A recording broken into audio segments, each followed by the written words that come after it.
جب اس نے پہل کر دیا چونکہ ہمارے جو علاقے ہیں جو اس وقت ایک فورٹ تھا، فورٹ کر کے وہ علاقے بھارت میں شامل کیے گئے، وہ کیوں نہ حکومت پاکستان بھی اس حوالے سے کچھ پیش رفت کرے اور یہ علاقے کوشش کرے گا اپنے پاکستان میں یہ دیکھیں جی جی یہ بات آپ کی صحیح ہے، ہمیں پیش رفت کرنی چاہیے، اس میں کوئی شک نہیں ہے، لیکن یہ جو ہم بحیثیت مسلمان ہیں نا، ہمیں اللہ تعالیٰ نے دانش مندی اور حکمت عملی کا بار بار درس ملتا ہے کہ ہم انفرادی طور پہ بھی اور من حیث القوم ہم جب کوئی قدم اٹھائیں، کوئی فیصلہ کریں، اللہ تعالیٰ نے ہمیں بار بار کہا ہے قرآن پاک میں بڑی واضح طور پہ کہ ہر کام کو جب کریں تو حکمت عملی سے کریں، اور ہمارے جو افواج ہے، جی فوج ہے، اور ہمارے ہاں جو انٹلیکچوئل ہیں اور ہمارے ہاں جو تھنک ایکسپرٹ ہیں دفاعی لحاظ سے جو بات کرتے ہیں، وہ ہم حکمت عملی اور دانش مندی سے پرعزم ہیں، متحد ہیں اور ہر دم تیار ہیں، ٹھیک ہے؟ جب بھی موقع ملے گا انشاءاللہ تو ہمیں اس میں کامیابی، فتح اور نصرت ملے گی۔ لیکن ابھی جو صورتحال ہے، 1 سال ہو گیا ہے، میں آپ کو ایک چھوٹی سی مثال پیش کرتا ہوں۔ ہم نے اپنے اس معاشرے میں بہت ساری چیزیں دیکھی ہوں گی۔ جی جی مثال کے طور پہ اپنی بات کو ایک بہت بڑا قصبہ ہوتا ہے، یا ایک بہت بڑا ٹاؤن ہوتا ہے، یا ایک محلہ ہوتا ہے، اس میں 2 خاندانوں کی لڑائی ہوتی ہے، اور وہ 10 سال سے 20 سال سے جاری رہتی ہے۔ ان دونوں خاندانوں کے نا اپنے اپنے مفاد ہوتے ہیں، اپنا اپنا انٹرسٹ ہوتا ہے۔ جی جی اس جھگڑے کے پیچھے ان کی کوئی وجوہات ہوتی ہیں کہ جھگڑا کیوں تھا، کیوں ہے، لیکن وہ 20 سال گزر جاتے ہیں، بالآخر ایک وقت آتا ہے کہ اس میں کوئی شخص بھی جو، حالانکہ وہ جو 2 گروپ آپس میں لڑ رہے ہوتے ہیں، وہ اپنے علاقے میں بہت بڑے کنگ ہوتے ہیں، بہت بڑے ٹائیگر ہوتے ہیں، ٹھیک ہے، مگر وہ ہٹ درمی اور بیوقوفی اور گمراہی کا شکار ہو کے اپنا وقت، اپنی زندگیاں، اپنی جانیں، اپنا مال، اپنی انرجی، اپنی صلاحیتیں ضائع کر رہے ہوتے ہیں۔ تو میں ایک مثال دے رہا ہوں کہ 20 سال کے بعد کوئی ایسا موڑ آتا ہے، کوئی ایسی بات ہوتی ہے، کوئی ایسا وقت آتا ہے کہ کسی کی زبان سے نکلی ہوئی بات وہ کہتے ہیں جی کہ آپ اپنے جو مفادات ہیں اس میں کچھ، جسے کہتے ہیں ہم گیو اینڈ ٹیک، کچھ لو اور کچھ دو کی بات کریں، آپ اس کو بھی دیں، اس کو بھی دیں۔ تو میں یہ جو پھر بالآخر ان کے جو معاملات ہیں، اس گروپوں کے، اس ٹاؤن میں، اس قصبے میں، اس گاؤں میں، وہ معاملات طے ہو جاتے ہیں اور وہ ان کے مسائل حل ہو جاتے ہیں۔ کشمیر کا جو مسئلہ ہے، اس کا جو پہلا اور بہترین جو حل ہے وہ ہے ٹیبل ٹاک۔ ہماری موجودہ حکومت جو ہے، جس کے پاس اس وقت اقتدار ہے، وہ اقوام متحدہ کے آگے بھرپور طریقے سے نمائندگی کرنی چاہیے۔ جہاں کہیں ہمیں لگتا ہے کہ پاکستان کے شہری حکومت کی نمائندگی کرتے ہوئے کہیں ان کے اوپر مطمئن نہیں بھی ہے، تو حکومت کو ایسا کردار ادا کرنا چاہیے کہ پاکستان کا ہر خاص اور عام شہری مطمئن ہو۔ اچھا، اب آتی ہے بات کشمیر کے اوپر گیو اینڈ ٹیک کیا ہو سکتا ہے۔ کشمیر کے اوپر گیو اینڈ ٹیک صرف ایک بنیاد پہ ہو سکتا ہے کہ کشمیریوں کو ان کا حق ارادیت جو ہے وہ دیا جائے۔ اگر وہ ایک پاکستان کے ساتھ شامل ہوتے ہیں تو وہ پاکستان کا حصہ ہے، اگر وہ الگ ریاست چاہتے ہیں تو وہ الگ ریاست ان کی قائم کی جائے، ٹھیک ہے۔ اور اس بنیاد کے اوپر پاکستان، انڈیا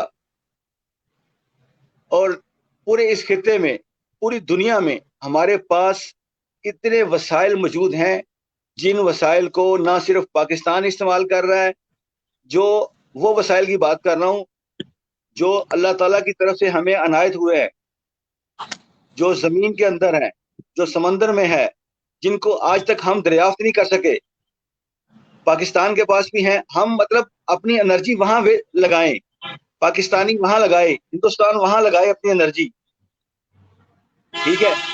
تو اگلے 20-25 سال میں ہم اپنے معاشرے کی اصلاح کریں, ہم اپنی قوموں کی اصلاح کریں. انٹرنیشنل لیول پہ ہم پوری دنیا ایک امن کا گہوارہ بن سکتی ہے. اس سے کیا فائدہ ہوگا کہ آپ کو اگلے 25 سالوں کے اندر $150 ٹریلین کا فائدہ حاصل ہوگا. میرا ایک اندازہ ہے, میرا خیال ہے, میرا $150 ٹریلین کا فائدہ ہوگا. اس میں اس اندازے کے مطابق $25 ٹریلین جو ہے ہندوستان کو مل سکتے ہیں, $25 ٹریلین جو ہے پاکستان کو مل سکتے ہیں, اور $100 ٹریلین جو ہے وہ ہم پوری دنیا کی غربت کو ختم کرنے کے لیے استعمال کر سکتے ہیں. پوری دنیا کی غربت کو ختم کرنے کے لیے اس میں ہم اس بات کی جو ہے اس سے بالاتر ہو کے کہ کوئی عیسائی ہے, کوئی مسلمان ہے, کوئی ہندو ہے, کوئی سکھ ہے, اس سے بالاتر ہو کے میری بات کا جو مقصد ہے, جو مفہوم ہے, وہ یہ ہے کہ کشمیریوں کو ان کا حق ملے, وہ خود مختار اپنا حق استعمال کریں. پاکستان کے ساتھ اگر وہ ووٹ دیتے ہیں وہ پاکستان کا حصہ بنے, اگر وہ الگ ریاست بنتے ہیں تو الگ ریاست بنے. لیکن اس بیس کے اوپر اس کا آئیڈیا, اس کا پورا پروگرام, اس کا جو پورا ایک پروگرام ہے وہ میرے جیسا عام شخص بھی بنا کے پیش کر سکتا ہے کہ $25 ٹریلین اگلے 10-15 سالوں میں پاکستان کو مل سکتے ہیں. 25 ٹریلین $, بلین نہیں ٹریلین, اور $25 ٹریلین بھلے انڈیا بڑا ملک ہے رقبے کے لحاظ سے بھی اور آبادی کے لحاظ سے بھی, لیکن انڈیا کو ہو سکتا ہے کوئی 5 ٹریلین زیادہ بھی مل جائے, اور اس الائنس کے اوپر, اس معاہدے کے اوپر, اس پروگرام کے اوپر یہ مشترکہ کاوش کی جا سکتی ہے باہمی رضامندگی سے.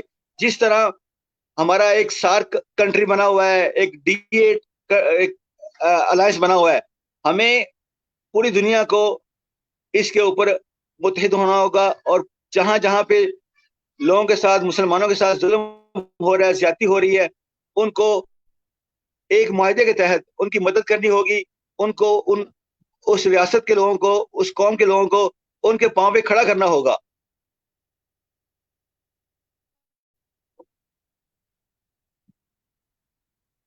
جی ہیلو,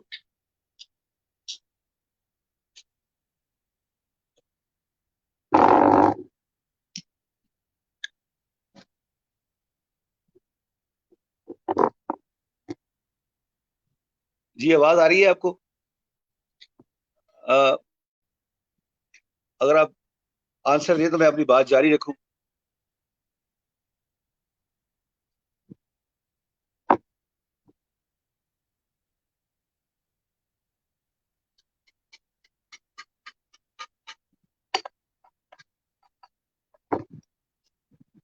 یہ لائیو پروگرام میں کبھی کبھی یہ ٹیکنیکلی پرابلم آ جاتی ہے, لیکن ریکارڈنگ کا یہ فائدہ ہوتا ہے کہ آپ اس کو ایڈٹ کر لیتے ہیں. ریکارڈنگ کرنے میں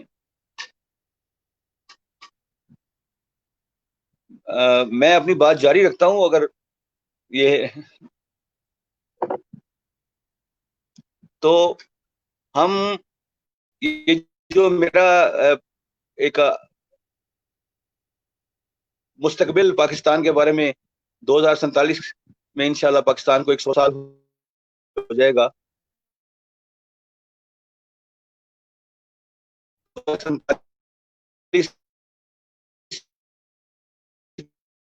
پاکستان کو کہاں دیکھنے کی کا خواہشمند پوری دنیا کے لیے سالی اسلامی اور فلاحی ریاست ہوگا.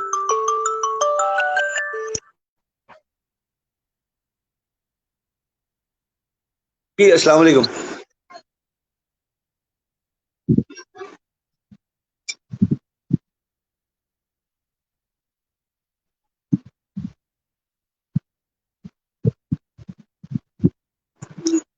اچھا تو اب کیا دوبارہ کریں؟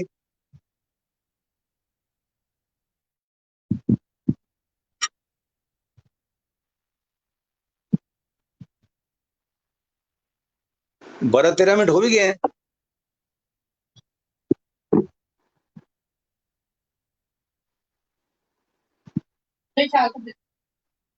اچھا اچھا چلیں ٹھیک،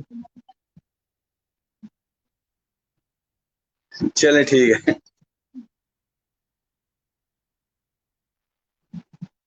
بس اس میں نے ایک فکرہ کہنا تھا کہ میں اپنا یہ آئیڈیا موجودہ حکومت اور پاک فوج سے آگے رکھتا ہوں، بس یہ فکرہ مس ہو گیا، باقی تو سب ٹھیک ہے.